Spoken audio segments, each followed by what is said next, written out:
کہ وہ صبح لالہ دار پھرتے ہیں۔ یہ وہ کلام ہے جو مقبول بارگاہ رسالت ہے۔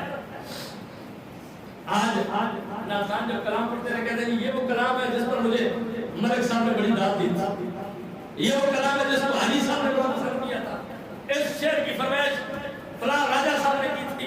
یہ وہ کلام ہے جس کو بارگاہ رسالت سے مقبولیت کی مہر لگی۔ حضور والی کائنات نے اس کو قبولیت کی مہر لگائی ہے۔ آپ نے فرمایا میں نے خط پڑھنا شروع کر دیا کہ وہ صبح لالہ دار پھرتے ہیں، تیرے دل ہے بہار پھرتے ہیں، اور لاکھوں قدسی ہے کامل۔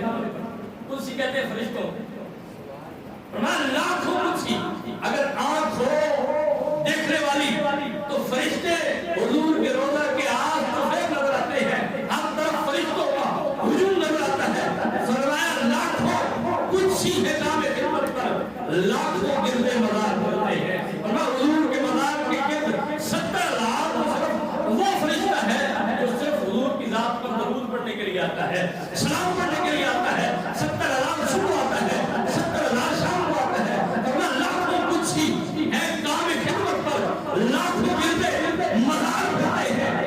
پھر فرمایا کہ پھول کیا دیکھو میری آنکھوں میں دشت طیبہ کے خار پھرتے ہیں، اور اس گلی کا گدام ہے جس میں مانگتے تاجدار پھرتے ہیں۔ اور اعلیٰ حضرت نے پھر کمال کر دی، کیونکہ عشق کی رسالت میں ڈوب کر لکھا گیا کلام تھا۔